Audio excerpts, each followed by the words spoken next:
My dad said you're nothing but a freeloader, then dragged my bags to the front door like they were trash. Mom chimed in, stop relying on us. A few days later, they realized who really relied on who. I never thought my own father would drag my suitcase to the front door like I was some stranger who overstayed their welcome at a motel. But then again, I should have seen it coming. The warning signs were there for years. I just kept brushing them off, telling myself that's just how Dad is. You know, stubborn old school doesn't show emotions unless it's disappointment. I'm 26, and until 3 weeks ago I was living in the guest room of the house I grew up in. Emphasis on was for context. I didn't exactly have a dramatic fall from grace. I wasn't partying every night or mooching off my parents without a second thought. I had a job, remote freelance web development, which wasn't always consistent, but paid enough to keep me afloat. When the lease on my old apartment ended last year and the rent doubled overnight, my parents offered more like suggested. I moved back home for a bit to save money. I didn't really want to. I knew living with them again, in my mid-20s, would be, let's say, complicated, but I agreed thinking it would just be temporary. 6 months max. That was the plan. At first it was okay. Mom was thrilled to have me around again, or at least she pretended to be. She'd cooked dinner and asked me to join her while she watched her cheesy medical dramas. Dad was more reserved but civil. We had this unspoken truce. I stayed out of his way, and he stayed out of mine. It worked until it didn't. The first time I felt something shift was during a Sunday lunch. Mom made roast chicken, the kind she knew I loved, and we were all seated at the table. Me, her, and Dad, who was already 2 beers in by the time I sat down. Somewhere between passing the mashed potatoes and refilling his glass, he looked at me and said in this weirdly casual tone, "So, when do you plan on getting a real job?" I blinked. "I have a job." He snorted. "Freelancing isn't a job. That's just being unemployed with extra steps." I laughed awkwardly, assuming he was joking. He wasn't. Mom tried to defuse it. "Come on, Joe. It's different now. Everyone works from home." But he wouldn't let it go if he's working so much. How come he's home all day, every day? No calls, no clients visiting, no boss, just him in his room playing on that computer? "It's coding, Dad," I said, keeping my voice calm. "I build websites. I work with clients remotely." "Right?" he muttered, stabbing his chicken. "Building websites like a hobby." That exchange stuck with me for days. I didn't say anything, didn't bring it up again. But the tension started growing after that. He'd make little digs whenever we crossed paths in the hallway. Stuff like, "You know, when I was your age, I already had 2 kids and a mortgage." Or, "Must be nice living here rent-free while the rest of us break our backs." I try to laugh it off, but there was always this lump in my throat after. It's strange how fast you can feel like a stranger in your own home. Mom didn't say much. She'd give me these sad, tight-lipped smiles and change the subject whenever things got awkward, but I could tell she was slipping back into old habits. Peacekeeping, keeping Dad from blowing up, pretending everything was fine. She'd ask if I needed anything at the store, but she never defended me directly. Not really. Then came the comment that really stung. I had just wrapped up a huge client project, a full e-commerce redesign that took me 3 weeks and paid me more than what Dad probably thought I was worth in a month. I mentioned it casually over breakfast, feeling kind of proud. "Well," Dad said, sipping his coffee, "maybe you can finally start paying your way around here, huh?" I looked at him. "I've been buying groceries, helping Mom around the house, fixing the router every time it breaks." "That's not paying your way. That's being a decent house guest." The word house guest slapped harder than I expected. It was subtle but clear. I wasn't part of the family anymore. I was a burden, a freeloader, as he would later say more explicitly. Still, I didn't argue. I didn't pack my bags and storm out. I just worked more, saved quietly, put money into my own joint account, one my parents didn't even know about. I kept my head down. But that silent resentment simmered, and I knew Dad wasn't going to let it go. A week later, I overheard him on the phone in the garage.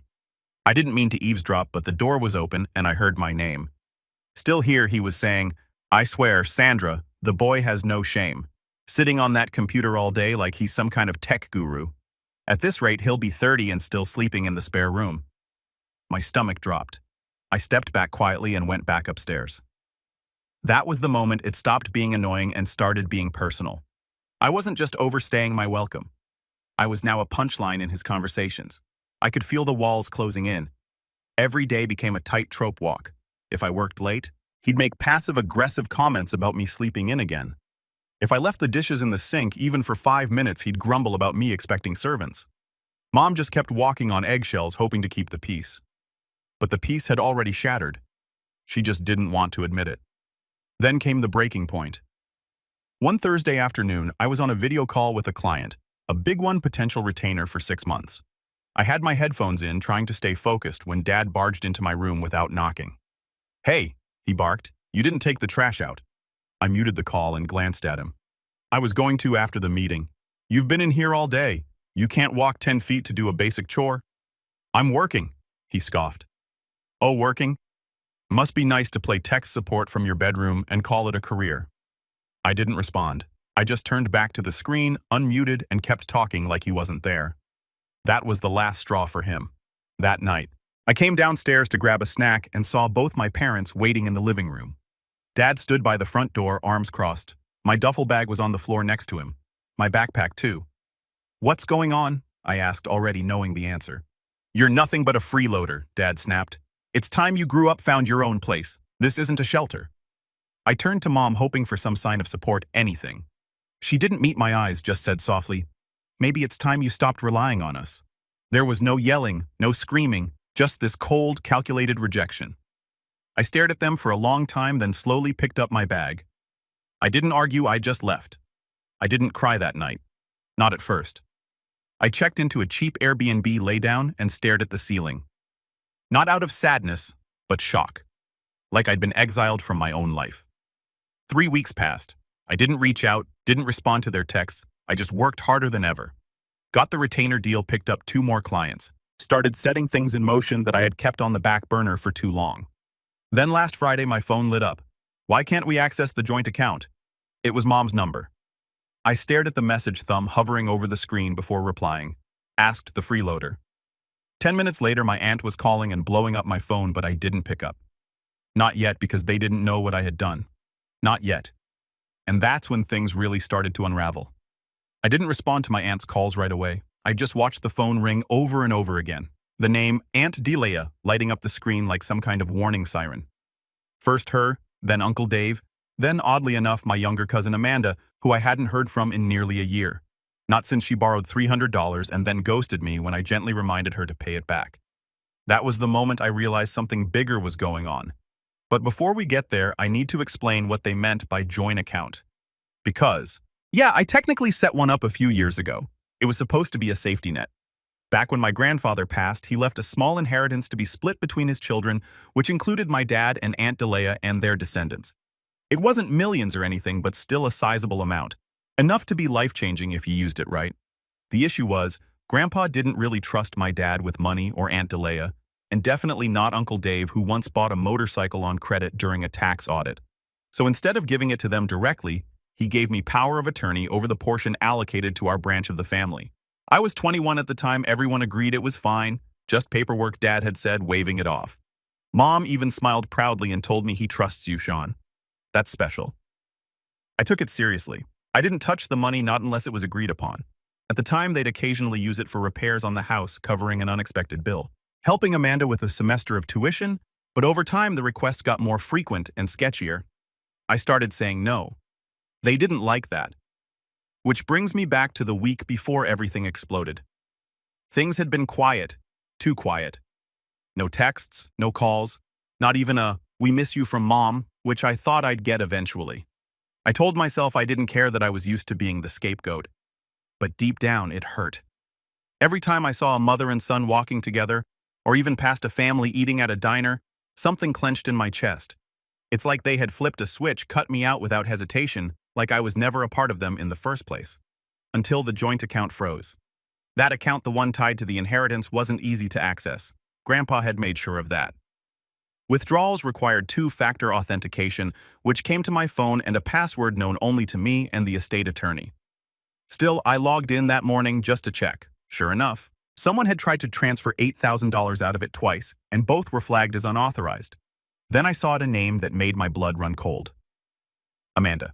She had somehow added herself as an authorized user, or at least tried to, which was impossible unless someone gave her my personal information. I sat there staring at the screen in disbelief.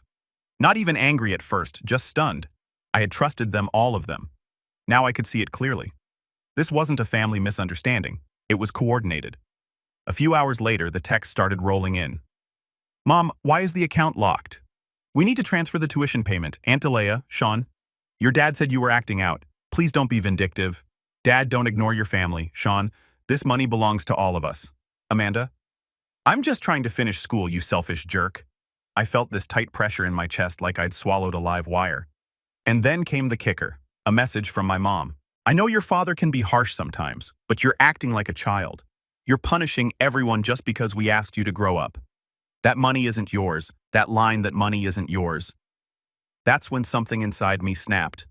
Let me rewind just a little to paint the full picture of what I was dealing with. Growing up, I was always the responsible one. The one who didn't make waves. The one who stayed quiet during arguments and offered to do the dishes even when it wasn't my turn. Amanda, she was the golden child. Always trying her best even when she was clearly coasting through life. She wrecked her first car, she's young, lost a scholarship because she partied through her sophomore year. College is hard, skipped my birthday dinner 2 years in a row because she forgot. Don't hold grudges, Sean. Every family event revolved around making her feel supported. Meanwhile, if I so much as brought up that I was stressed from work or dating trouble, the mood would shift like I was bringing everyone down. I was useful. That was my role. Quiet, reliable, useful. So I kept playing the part even when I got the power of attorney. Even when they came asking for just a little bit to cover Amanda's summer in Spain, or to fix the washing machine they've been meaning to replace. It wasn't until I moved back home that I started realizing just how deep the favoritism ran. There was one night about 2 months before they kicked me out. I was sitting in the living room watching TV after a long coding session when Amanda barged in unannounced. Mom, Dad. You won't believe this, she shouted. Turns out she'd overdraft her personal checking account again and her landlord was threatening to kick her out. They didn't yell, they didn't scold, they didn't ask what she spent her money on. They turned to me. Sean, Dad said like it was the most natural thing in the world. Can you help your cousin out with rent this month? I blinked. Why would I? She's family, Mom added quickly. She's just going through a rough patch. I looked at Amanda, who was already scrolling through her phone like this was settled. I don't think that's a good idea, I said slowly. We've already helped her twice this year. She needs to figure out a plan. Dad's face hardened. You're seriously going to let your own cousin get evicted? She's not getting evicted. I said she's just going to have to deal with the consequences of overspending. You're being cold, Mom whispered, disappointed. What happened to you? And just like that, I was the villain. So yeah, when they tried to access the account without telling me, even after kicking me out, it wasn't a surprise. Not really. What was surprising was how far they were willing to go. Later that evening, I got a call from the estate attorney. I just received a strange request from your father. He said he's asking to have the account transferred into his name. Claims you're mentally unwell. I froze. He what? He submitted a letter. Not notarized, but it accuses you of erratic behavior. Says you've been acting unstable and vindictive. Wants to assume full control of the account to protect family interests. I sat there in stunned silence. He's trying to get me removed, I finally asked. That's what it looks like, the attorney replied. I told him I wouldn't proceed without your consent. But Sean, I've seen this before. You need to be careful. They're building a narrative. My chest felt like it was imploding. That wasn't just betrayal. That was character assassination. I didn't sleep that night. I just paced the tiny Airbnb living room, rereading every text, every message, thinking back on all the times I let things slide. The birthday they forgot. The Christmas when Amanda got a MacBook and I got socks. The way Mom always said, "You're our rock, Sean," but never stood up for me. I realized something that night. I had spent my whole life trying to be the good son, the quiet one, the one who didn't ask for much. And in the end, they still saw me as expendable. That's when I stopped pacing. That's when I opened my laptop, and that's when I started pulling receipts. But what I found, that's what changed everything. And it all started with a folder labeled House Renovation 2019. Let's just say they made a big mistake trusting me to set up the finances all those years ago because now I had leverage, real leverage. But I'll get to that in the next part. Trust me, this rabbit hole goes deep. I didn't sleep after I found that folder. House Renovation 2019. It sounded so innocent, a file my dad had asked me to help organize years ago. I remembered setting up a budget spreadsheet back then, but I hadn't looked at the folder since. I only opened it now because I was trying to catalog every instance where the inheritance money had been used above board or not. And that's when I found the receipts, literal receipts, invoices, bank transfers. Some screenshots from payment confirmations. One of them caught my eye, a $12,000 charge to a contractor I didn't recognize. I clicked deeper. Electrical work. But wait. I remember Dad telling me they couldn't afford to rewire the upstairs back in 2019. Said it was too pricey. Said the inheritance was off limits. So, how did this invoice exist? Then came another for $1,800 to a private design consultant. The name wasn't familiar, so I Googled it. The address traced back to a woman named Gloria, a friend of Amanda's from college. A woman who, funnily enough, had posted a bathroom remodel on Instagram around the same time, using tiles identical to the ones now in my parents' ensuite. My stomach turned. They used the inheritance, secretly lied about it, hid it, covered it up under project labels and vague descriptions. I sat there frozen as the pieces fell into place. For years I thought I was overreacting. Thought maybe I was the one being sensitive. That Dad was just old school and Mom was just caught in the middle. But this wasn't just favoritism. It was calculated misuse. They didn't just take the money. They stole it from me. From Grandpa's memory, from the very trust they begged me to manage. And I was done. But I was also alone. That night, I hit rock bottom. I stared at my laptop screen until my eyes burned. The Airbnb was silent except for the occasional hum of traffic outside. I hadn't eaten, hadn't showered. I just sat there feeling hollow. Every memory, Christmas mornings, family road trips, late-night kitchen talks with Mom, all of it felt tainted. I started doubting myself. Was I overreacting again? Would anyone believe me if I went public with this? They'd paint me as ungrateful, as dramatic, as mentally unstable, just like Dad tried to tell the lawyer. It was raining outside hard. I stood by the window watching water streak down the glass and thought about Grandpa. The only person who ever truly listened to me without judgment. The man who trusted me.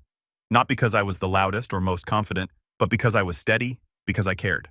And that's when something clicked. I hadn't just hit rock bottom, I'd finally hit bedrock. The part that doesn't crumble. The part you can build on.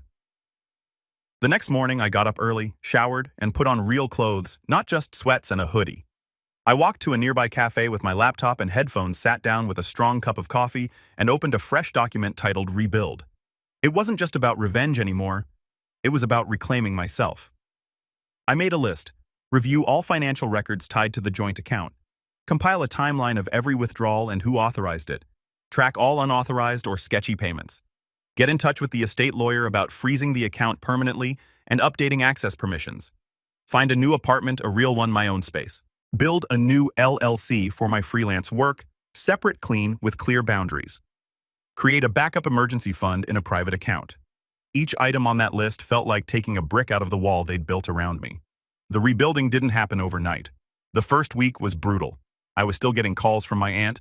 Amanda even sent me a voice note, fake crying, accusing me of ruining her future. I deleted it without listening twice. Mom finally left a voicemail too. She didn't yell, she just sounded tired. See, please, let's talk. This isn't you. You're better than this. That line stuck with me. You're better than this. No, Mom. I was finally being exactly who I needed to be. By the second week, things started shifting. I got accepted for a quiet studio apartment on the other side of town. Small but cozy. A tiny balcony that caught the afternoon sun. The kind of place where I could breathe. I paid the deposit in full. No help, no joint, anything. I opened a business bank account and filed the paperwork for my LLC, Stonebeam Digital. The name was a nod to Grandpa's old joke. Even a beam of light needs a solid foundation. Then I landed a new client, a mid-sized consulting firm that needed a long-term web developer. Steady work, great pay, and best of all, complete respect. They didn't care that I worked from home or wore a hoodie while coding. They cared that I delivered. It was the first time in months I felt like someone saw me for my skills, not my shortcomings. Still, the silence from my parents cut deep. Not a single apology, not even an attempt to make amends until the certified letter arrived. I was sitting on the floor of my new apartment unpacking dishes when it slid through the mail slot, cream-colored envelope, no return address, but I recognized the handwriting. My dad's. I opened it carefully. Inside was a printed letter, not handwritten, not personal printed. Sean, it's unfortunate that you've decided to take such a hostile stance toward your own family.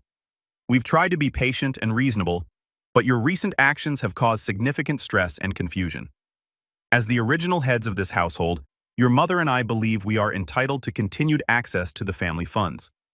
We request that you immediately reinstate joint permissions and transfer decision-making authority to a neutral third party. Your Aunt Delea has volunteered. Failure to cooperate may result in legal escalation. We are deeply saddened that it has come to this. Dad, no signature, no love. Dad, just cold professional distance. They were serious and I was furious, but not panicking because by then I had everything I needed. The spreadsheets, the receipts, the emails, the intent.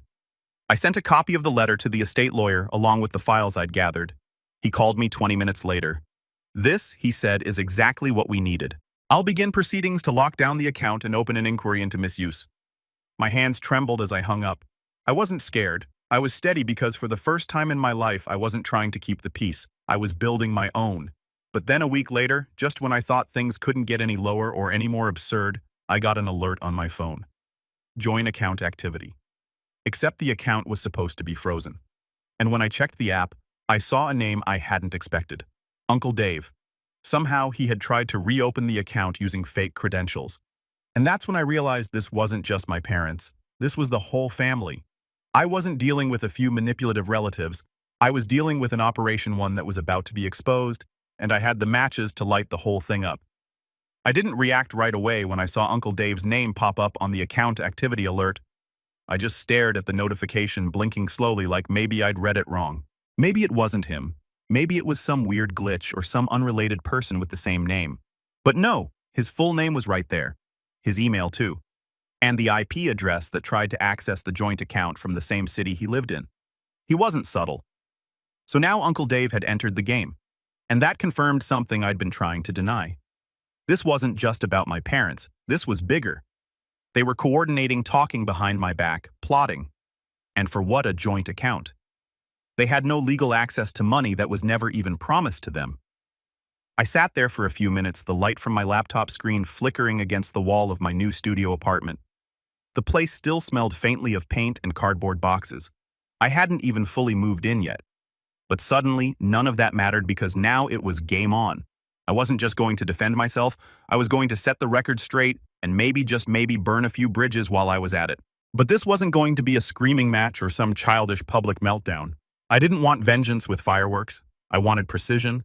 And most of all, I wanted receipts. I spent the next 3 days doing nothing but digging. I didn't work, I didn't stream, I barely slept, I just combed through every digital folder I had access to. Backups, cloud storage, old email threads, documents I hadn't opened in years. I remembered how many times my parents asked me to handle the paperwork over the years. Grandpa's estate renovation budgets, Amanda's loan agreements, which by the way were written like a child's wish list with zero interest or due dates. I organized everything into 4 folders: unauthorized expenses, deception and misuse, inheritance, access attempts, communication logs. Each folder had dozens of files. And as I compiled it all, I noticed something interesting, a pattern. Every time the inheritance funds were used, my parents always came up with a moral justification. Sean, this is for your home too. It's just temporary. We'll replace it next month. Amanda is family. We help family, but it was never temporary. And they never asked. They assumed, demanded, guilt-tripped. And I had proof. So now it was time to prepare the next step, exposure. But first I needed someone on my side, not a lawyer. I already had the estate attorney handling the account itself. I needed someone inside the family, someone with knowledge, or at least influence. And weirdly enough, I thought of my cousin Ben. Ben was Uncle Dave's oldest kid. He was 29, a nurse, and had always kept his distance from family drama.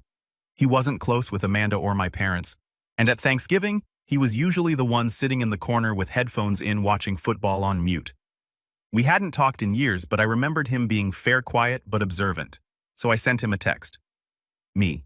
Hey, I know it's random, but can I ask you something private about your dad? It took 2 hours, but he replied, Ben, you mean the recent family money nonsense? My eyebrows shot up. I typed fast. Me? Yeah, you heard about the account, Ben. My dad's been ranting about it all week. Said you're holding everyone hostage. I didn't really know what he meant. Me, I'm not. I'm protecting Grandpa's will. They're trying to take funds illegally. Ben, I believe you. Just like that. No hesitation. I exhaled a breath I didn't know I was holding. Me. Do you know if your dad has copies of any documents or has said anything about trying to override the POA? Ben, he mentioned something about forcing a vote, like having the family declare you unfit to manage the estate. Total nonsense. Me. That's illegal unless I commit fraud or go completely off the rails, which I haven't. Ben. I know. Want me to record anything he says? I froze. Me. Wait, you do that, Ben? If it protects Grandpa's money? Yeah. He didn't leave it to be wasted on backsplash tiles and Amanda's fake startups. I laughed out loud. A genuine belly-shaking laugh because finally someone saw it. Someone who wasn't trying to manipulate me or guilt me or keep the peace. With Ben quietly gathering intel from the inside, I turned my focus to preparation. I bought a domain freeloaderfiles.com. I'm not kidding. It was tongue-in-cheek at first. A joke for myself. A wink at the name my dad had spat at me during the night. He threw my bags out. But then I realized this could actually work. I built a basic site, clean, minimal, password protected. I uploaded all the documents, scans, screenshots, timeline breakdowns, even a section called Frequently Asked Gaslights where I listed every excuse they'd ever used and the financial record that contradicted it. It wasn't for the public. It wasn't even for legal authorities, though. I made sure everything was accurate just in case. It was for them. A mirror one they couldn't look away from. I also prepped a document I called the Legacy Letter, a 12-page PDF addressed to my mother. Not accusatory, not bitter, just honest. I told her everything, what I knew, how it felt the nights I sat in my car wondering if I was the crazy one. I told her how much it hurt to hear her say, "Maybe it's time you stopped relying on us," when I had spent my entire life carrying them quietly without complaint.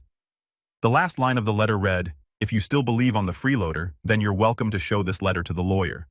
But if you read this and feel even the smallest flicker of guilt, then maybe the person you've been relying on this whole time wasn't me. It was the version of yourself that didn't have to face the truth." I attached the link to Freeloader files. Com at the bottom. Password protected, of course, the password backbone. By the end of the month, everything was in place. Ben had recorded 2 phone calls with Uncle Dave, both of which included damning statements about getting Sean out of the picture and using Amanda's name if we have to. The estate attorney had officially locked the account, pinning a full audit. I had my new business up and running, 3 steady clients and a calendar full of meetings. And most importantly, I was ready not just for the confrontation, but for the shift. Because this wasn't just about exposing what they did. It was about resetting the roles. I wasn't the scapegoat. I wasn't the helper. I wasn't the mature one holding the family together. I was done. And I had one last step, a family group text. I never used it ever, not even for holidays. But now I opened it up, scrolled to the top, and typed just 4 words. "Read this carefully." Then I dropped the link and hit send. I didn't expect a response right away, but 20 minutes later, my phone started ringing. It wasn't Dad. It wasn't Mom. It was Amanda calling me for the first time since she accused me of ruining her future. And I was about to pick up, but not to explain, not to apologize, to ask her one question. "Who told you could lie about me and get away with it?" Amanda's name lit up my phone like a flare in the dark. I let it ring 4 times before I answered. "Hello," I said, calm and flat. She didn't say hi, didn't ask how I was. Her voice hit the air like a slap. "What is this?" she snapped. "That website? Those files? Are you trying to ruin us?" I didn't answer right away. I let her stew for a beat. I wanted her to feel the silence. Let it itch and crawl and press against her until it cracked. Then I said, "You tried to steal $8,000 from an account you don't have legal access to." "That was a mistake," Dad said. "Oh, so you're admitting it now?" She sputtered. "You're blowing everything out of proportion. You made this expose like you're some kind of whistleblower. We're your family, Sean." "You were my family," I corrected. "Until you decided I was just an ATM with Wi-Fi. I needed help. You needed accountability." She paused. "Ben betrayed us," she finally muttered. "Ben protected Grandpa's wishes, just like I did, just like you didn't." Click. She hung up. I sat back in my chair, closed my eyes, and exhaled. It wasn't revenge yet. Not entirely, but the cracks were starting to show. The next 48 hours were biblical. It started with Dad. He showed up at my apartment. Yes, showed up. No warning, no text, just banged on my door like a landlord with an eviction notice. I didn't open it. I watched through the peephole as he paced the hallway, red-faced and wild-eyed, waving a printed copy of the legacy letter like it was a warrant. I could hear him through the door. "Is this your idea of respect? You humiliate us. You post our personal business on the internet. It's password protected," I said through the door. "Only family has the link. So if you're embarrassed, maybe ask yourself why." He went quiet for a moment. "Then, you ungrateful little..." I opened the door a crack enough to meet his eyes. "Finish that sentence, I dare you." He froze. It wasn't fear. It was shock. He didn't recognize me. Not this version. The Sean who didn't flinch. The Sean who didn't try to patch things up for the sake of peace. You don't get to shame me anymore, I said. You don't get to call me a freeloader after misusing thousands in inheritance funds behind my back. You don't get to throw me out and then ask for handouts. I'm still your father, he muttered. And I'm still Grandpa's legal heir. You don't scare me anymore. He left without another word. The next fallout was faster. Aunt Delea. She emailed the estate attorney demanding I be immediately removed as power of attorney for being emotionally unstable and vindictive. He forwarded me the email. I replied. Attached were all the call recordings Ben had captured, including one where she clearly said Sand's too soft. He'll cave eventually, just push hard enough. I also included a brief timeline of every unauthorized transaction she had requested or benefited from, including the Christmas trip to Aspen she claimed was fully covered by points. Spoiler, it wasn't. The estate attorney's reply to her was beautiful. Dear Dilea, after reviewing the evidence provided, there is no legal or ethical basis to remove Sean from his duties. Your actions, however, may warrant further scrutiny. We recommend ceasing further contact unless through legal counsel. 2 hours later, she blocked me on everything. Then came the final act. Mom, no shouting, no emails, no dramatic knocks on my door. She called just once, and I let it go to voicemail. When I played it back later, she sounded defeated. Sean. I read the letter. I didn't know about some of it, or maybe I did, and I didn't want to admit it. I was scared. Your father has always been difficult. I thought if I stayed quiet, it would keep things from exploding. But I see now silence is part of the explosion. I'm sorry. Not for what he did, for what I didn't stop. I saved the voicemail, listened to it twice, then deleted it, because forgiveness doesn't come from a single voicemail. It comes from change. A month later, the audit concluded. The inheritance account had been frozen, completely pinning a redistribution process. Because here's the twist. Grandpa's will had a clause no one had ever noticed. Or maybe they had and ignored it. If misuse of funds was discovered, the estate could reallocate everything to the one descendant deemed most responsible. And guess who the audit found to be the only legally compliant manager? That's right, me. I didn't gloat, I didn't throw a party or send out smug messages. I just had the account restructured, transferred it into a secure trust. And this time, I didn't put anyone else's name on it. Not Mom's, not Amanda's, not even Ben's. Though I did wire him a thank you bonus big enough to wipe his student loans clean. He refused at first. I insisted. It's not a reward. I told him it's justice with interest. The final family gathering came 6 months later, a forced Thanksgiving dinner hosted by my grandmother, the only relative not involved in the fiasco. She begged me to come, said she just wanted one night where people could be in the same room without lawyers involved. I showed up late wearing a clean button-down slacks and a quiet smile. The room went still when I walked in. Amanda was there, eyes flicking down at her plate. Aunt Delea avoided eye contact. Uncle Dave muttered a hello like his mouth was full of sand. Dad didn't say a word. Mom, she just looked at me like she didn't know whether to hug me or cry. I sat down, ate my food, laughed at Grandma's stories past the gravy when asked. The whole time I didn't acknowledge a single side conversation. I wasn't there to rebuild anything. I was there to mark the line. At one point, Amanda whispered, "Are you ever going to let this go?" I smiled politely. "You think I did this to hurt you?" I said I didn't. I did this to stop you. And with that, I stood up, thanked Grandma for dinner, and walked out into the cool autumn air. The stars were sharp that night, cold and clear. I looked up at them for a long time, not because I was searching for answers, because I finally had peace. And if anyone ever asks me why I blew up my entire family over a joint account, I'll say this: because sometimes peace has to be earned, and I stopped waiting for someone to give it to me.